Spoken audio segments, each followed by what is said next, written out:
Okay guys, kalau kita cakap pasal hantu yang paling ikonik dekat Nusantara, memang susah kita nak lawan satu nama ni sebenarnya. Dia tak adalah orang kata macam rambut panjang macam Pontianak ke Langsui ke. Dia tak ada bawa kepala macam hantu penanggal, tak ada.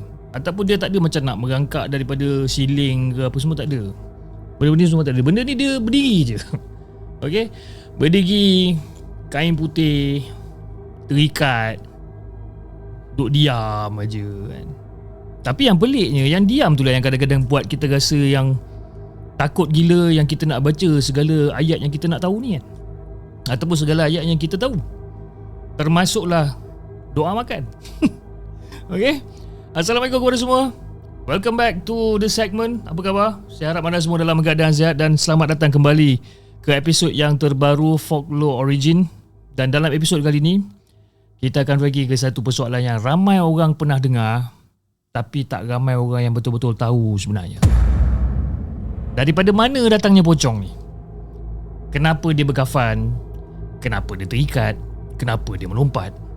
Dan kenapa walaupun rupa dia basically macam mayat kena bungkus dengan pasal tapi dia masih berjaya jadi antara hantu yang paling menakutkan dekat dalam dunia ataupun dalam masyarakat Melayu dan juga Indonesia ni. Jadi hari ni kita bukan orang kata nak buat cerita-cerita rekaan, bukan, tapi kita nak tengok daripada sudut budaya, adat, kepercayaan masyarakat dan juga bagaimana pocong ni dia boleh menjadi satu ikon satu ikon horror dekat Nusantara.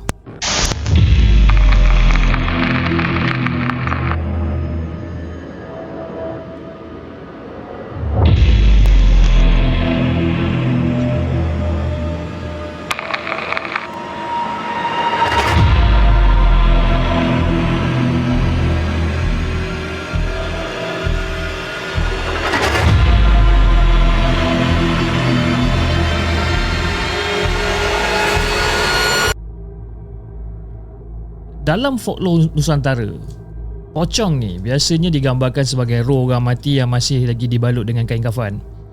Dan kain tu pula terikat di bahagian kepala, bahagian badan, bahagian kaki. Dan disebabkan kakinya terikat, pocong sering digambarkan bergerak secara melompat. Dan dekat Malaysia, pocong juga kadang-kadang disebut sebagai hantu bungkus. Nama yang jujur sangat sebenarnya. Tak ada marketing pun benda ni. Dia memang hantu yang dibungkus. Okay. Kalau zaman sekarang, orang panggil sebagai minimalist horror design, simple, putih, clean, tak banyak aksesori, kain putih je. Tapi dia punya trauma ni boleh tahan sampai 3-4 generasi tau. Dia punya trauma ni. Dan yang menariknya, pocong ni dia bukan sekadar monster. Dan dia bukanlah orang kata macam creature yang datangnya daripada hutan ataupun laut, tidak. Pocong ni lahir daripada satu benda yang sangat real dalam hidup masyarakat kita, iaitu proses kematian dan juga pengebumian. Sebab itu pocong tu kita rasa dekat. Sebab kita semua pernah tengok kain kafan macam mana. Kita semua tahu tanah kubur ni macam mana. Dan kita juga pernah dengar orang-orang tua pesan, jangan main-main pasal orang mati ni. Betul tak? Kan? Jadi pocong ni wujud di kawasan antara dua dunia, dunia orang hidup dan juga dunia orang yang dah mati. Tapi untuk kita fahamkan pocong ni, kita kena fahamkan satu benda juga. Kain kafan. Dalam tradisi pengebumian Islam, jenazah akan dimandikan, dikafankan, disolatkan dan dikebumikan. Kain kafan biasanya warna putih lah. Tak pernah lagi siapa aku jumpa kain kafan warna kuning, merah, hitam pun tak pernah. Kain kafan biasanya warna putih. Dan proses menguruskan jenazah, kain tu akan diikat supaya ia kemas dan juga tidak terbuka ketika jenazah dibawa ke tanah perkuburan. Dan dekat dalam masyarakat lama pula, setiap langkah pengurusan jenazah dianggap sangat-sangat penting, guys. Benda tu bukan sekadar SOP, bukan sekadar prosedur, tapi dia satu bentuk penghormatan terakhir kepada orang yang dah pergi. Dan dekat sinilah muncul dia akar utama legenda pocong ni. Sebab apa? Dalam kepercayaan rakyat. Kalau ikatan kain kafan tu tidak dileraikan selepas jenazah diletakkan dekat dalam liang lahat ataupun dalam kubur, roh si mati dikatakan tidak akan tenteram. Ia seolah-olah masih terperangkap dekat dalam ikatan tu. Maka daripada situlah munculnya gambaran hantu berkafan yang bangkit dari kubur. Bukan semata-mata untuk menakutkan orang, tapi untuk meminta ikatannya dibuka. So basically, kalau kita tengok daripada sudut folklore, pocong ni bukannya datang daripada, orang kata bukan datang sebabkan dia nak famous ke apa, bukan. Dia bukan bangun daripada kubur sebab nak masuk FYP TikTok ke, bukan. Okay? Dia bangun sebab dia ada urusan yang tak selesai. Apa urusan yang tak selesai tu? Ikatan yang tak dibuka, roh yang tak tenang. Dan akhirnya dia muncul dekat dunia orang hidup, iaitu dunia kita. Tapi masalahnya, cara dia muncul tu orang kata macam tak membantu langsung sebenarnya. Kan? Kalau betul nak minta tolong, mungkin boleh bagi salam dulu ke, tapi tak. Dia berdiri dekat ujung jalan, tengah-tengah malam dengan muka pucat, dengan kain kafan kotor, kena tanah-tanah apa segala macam ni. Lepas tu dia melompat-lompat pergi ke arah orang. Itu bukan minta tolong. Itu seolah-olah dia macam nak audition masuk filem seram. Kan? Okay. Jadi salah satu ciri pocong yang paling dikenali ialah cara dia bergerak.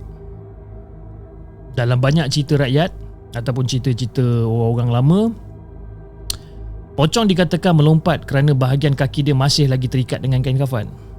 Tapi tak semua version menggambarkan yang pocong ni melompat.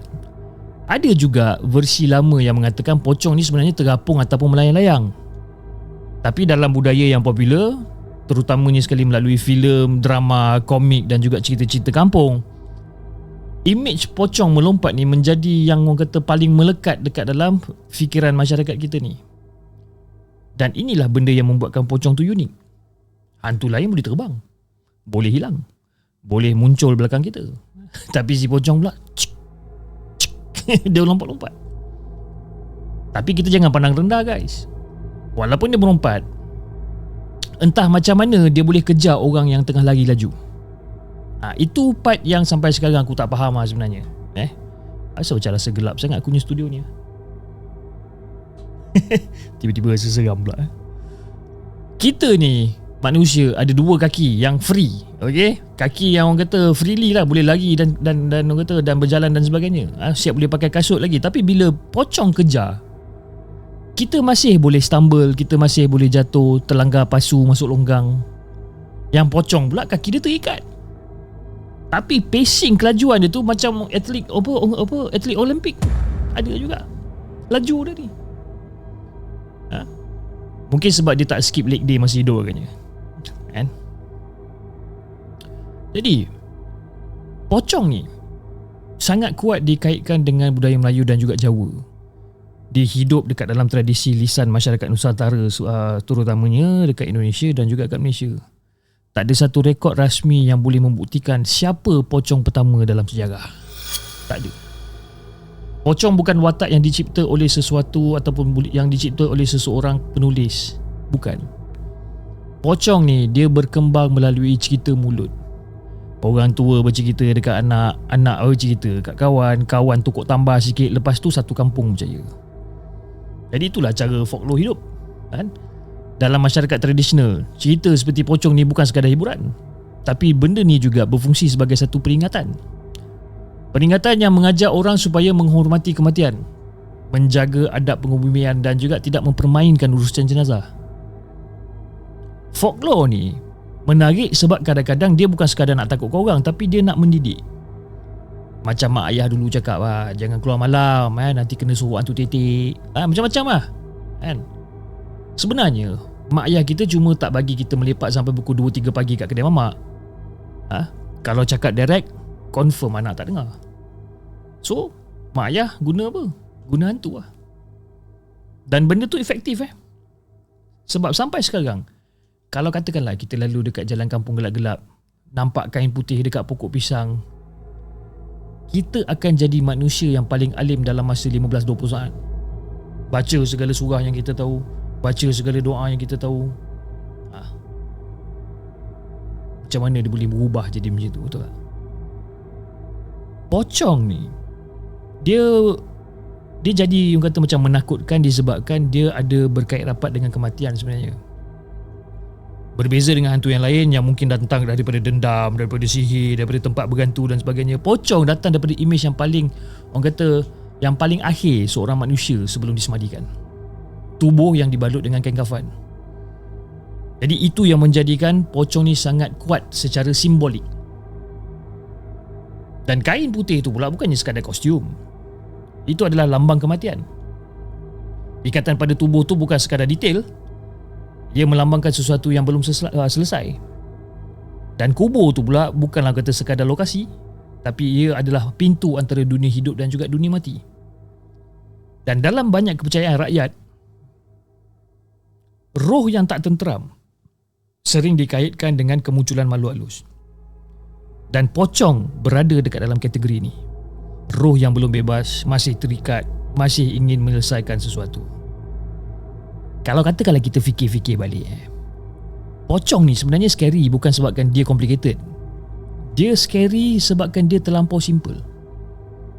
Sebab dia mengingatkan kita pada benda yang kita semua cuba elak untuk fikir sebenarnya. Yes, satu hari nanti semua orang akan mati. Sorry tiba-tiba macam terdip pula. Tapi itulah realiti dia. Dan pocong mengambil realiti tu. Lepas tu dia berdiri dekat tepi jalan pukul 2 pagi sampai tengok kita balik beli burger. Trauma. Betul tak? Jadi dalam versi folklore yang lebih lama, pocong tak semestinya digambarkan sebagai hantu jahat yang menyerang manusia. Ada versi yang menggambarkan pocong ni sebagai roh yang muncul kerana ingin dilepaskan daripada ikatan kafan dia. Itu je. Tapi bila pocong masuk ke dalam dunia filem dan juga budaya popular, imej dia berubah. Pocong ni mula digambarkan lebih agresif, lebih menyeramkan dan kadang-kadang menjadi entiti yang membalas dendam ataupun mengganggu manusia. Dan itu perkara biasa dalam evolution folklore ni. Okay? Bila cerita rakyat masuk ke media moden, bentuk dia akan berubah mengikut zaman. Dulu, ini assumption aku lah. Dulu mungkin pocong datang sebab nak minta tolong. Mungkin. Sekarang dekat dalam filem, pocong datang macam nak settle personal issue dengan satu kampung. Dia lompat, dia muncul dalam cermin, dia berdiri belakang orang, dia masuk rumah orang tanpa bagi salam dan sebagainya. Dah, itu dah bukan folklore biasa dah. Itu dah level tenant tak bayar sewa tapi refuse nak keluar. Faham tak? Okay? Jadi pada zaman moden, pocong berkembang daripada cerita kampung kepada ikon budaya pop. Muncul dalam filem seram Indonesia, dalam drama Malaysia, dalam komik, rancangan misteri, video YouTube, TikTok punya paranormal, rumah hantu dan sebagainya. Dan setiap zaman menambah lapisan baru kepada pocong. Dalam cerita lama, pocong mungkin sekadar berdiri dekat tepi kubur, tapi dekat dalam filem, pocong boleh mengejar manusia. Dalam komedi seram, pocong boleh jadi bahan lawak. Dalam konten viral, pocong kadang-kadang jadi prank yang berakhir dengan orang jatuh dalam longkang. Dan secara jujur guys, budaya prank pocong ni memang satu fenomena yang pelik. Korang bayangkan korang tengah jalan-jalan balik tengah-tengah malam, tiba-tiba member kau muncul pakai kain putih, datangnya daripada dalam semak. Itu bukan prank. Itu cubaan menyebabkan kawan sendiri untuk dapat masalah jantung. Tapi itulah bukti betapa kuatnya imej pocong ni. Pakai kain putih, ikat sikit dekat kepala, diri diam-diam. Orang dah faham lah benda ni. Tak perlu CGI, tak perlu sound effect, tak perlu backstory 40 minit, semua tak payah. Pocong adalah contoh branding horror yang paling berjaya dekat Nusantara. Itu bagi aku lah. Simple, senang orang kata recognize, tak lapuk di zaman. Walaupun dunia makin moden, pocong masih kekal relevan. Sebab ketakutan terhadap pocong bukan hanya tentang rupa, tapi ketakutan tu tentang kematian, tentang rasa sebersalah, tentang adab yang dilanggar, tentang sesuatu yang belum selesai, ataupun tentang berkemungkinan bahawa orang yang mati tu masih lagi boleh kembali. Itu ketakutan dia. Dan semua tema ni masih wujud walaupun zaman dah berubah. Kalau dulu pocong muncul dekat tepi sawah, sekarang pocong boleh muncul dekat dalam CCTV apartment. Dulu pocong berdiri dekat pokok pisang, sekarang pocong boleh berdiri dekat parking basement. Kan? Tempat berubah, cerita berubah, tapi ketakutan tu tetap sama. Sebab itu pocong boleh survive sampai sekarang. Pontianak ada aura dia sendiri, Penanggal ada body horror dia sendiri, Toyol ada ekonomi gelap dia yang tersendiri. Tapi Pocong adalah satu benda yang universal. Dia buat kita semua fikir pasal mati. Dan tak kira lah zaman apa sekalipun, manusia memang takut mati. Cuma kita cover dengan kerja hiburan, scrolling TikTok, beli kopi mahal. Tapi jauh dekat dalam hati kita ni, bila kita nampak kain putih bergerak dalam gelap, kita terus ingat Tuhan. Betul tak? Kalau dilihat secara simbolik, pocong ni boleh dianggap sebagai peringatan budaya lah. Dia ni macam mengingatkan manusia supaya menghormati orang mati, menguruskan jenazah dengan tertib, jangan mempermainkan kematian dan tidak memandang ringan sesuatu yang dianggap suci oleh masyarakat. Dalam folklore juga, pocong bukan sekadar hantu. Dia ni macam cerita berkenaan dengan hubungan manusia dan juga kematian. Tentang ketakutan bahawa sesuatu yang kita tinggalkan tidak benar-benar selesai. Mungkin sebab itulah cerita pocong sering dikaitkan dengan kubur lama, kampung sunyi, rumah kosong ataupun jalan gelap. Sebab kenapa? Tempat-tempat ni menjadi ruang di mana dunia orang hidup terasa sangat hampir dengan orang mati. Dan mungkin sebab tu jugalah orang tua selalu pesan, kalau lalu kubur malam-malam, jangan panggil nama orang. Kalau nampak benda pelik, jangan tegur.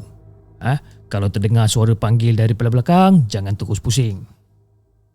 Sebab apa tau? Dalam dunia ni, benda yang kita tegur kadang-kadang akan ikut kita balik sebenarnya. Tapi kalau suara tu panggil, bang, boleh jatuh. Kau kena dah check juga kan. Zaman sekarang tengah susah bro. Hantu pun boleh kena scam. Okay. Jadi asal usul pocong bukan bermula daripada satu kisah yang tunggal. Tak ada rekod rasmi tentang pocong yang pertama. Tak ada satu nama, satu tarikh ataupun satu kampung yang boleh sahkan sebagai titik permulaan pocong ni. Tak ada. Pocong ni dilahirkan daripada gabungan adat pengebumian, kain kafan, kepercayaan terhadap roh yang tak terentram dan juga budaya lisan masyarakat Melayu Jawa. Dan ianya hidup kerana masyarakat terus bercerita daripada mulut ke mulut, kampung ke kampung dan juga daripada generasi ke generasi. Dan akhirnya, pocong menjadi lebih daripada sekadar hantu. Dia tiba-tiba menjadi simbol kematian yang belum selesai. Kain kafan yang sepatutnya menjadi penutup terakhir, dalam folklore ni berubah menjadi penjaga. Kan? Ikatan yang asalnya untuk mengemas, orang kata untuk mengemas jenazah, untuk make sure jenazah tu okey, dalam cerita rakyat berubah menjadi tanda roh yang masih terikat. Dan kubur yang sepatutnya menjadi tempat perhentian terakhir, dalam legenda, pocong menjadi pintu untuk sesuatu kembali semula ke dunia.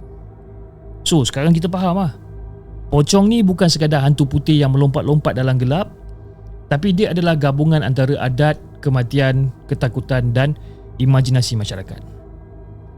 Dan mungkin sebab tu sampai sekarang kalau kita nampak kain putih tergantung dekat pokok pada waktu malam, walaupun otak kita macam relax, itu plastik je tu kan, tapi hati kita tetap cakap, bro, jangan tengok. Hati kita akan selalu berkata itu. Jadi itulah asal usul pocong dalam episod Folklore Origin. Dan kalau katakanlah korang suka episod yang macam ni, korang boleh komen dekat bawah tentang asal usul apa ataupun legenda apa yang korang nak dengar, yang mungkin kita boleh bongkarkan. Toyol, Pontianak, hantu raya, ataupun makhluk yang korang pernah dengar daripada kampung korang sendiri. Dan malam ni kalau katakan korang tidur dengan lampu terbuka, tak apa, saya faham. Kita jumpa lagi dalam episod yang seterusnya. Assalamualaikum. Bye-bye.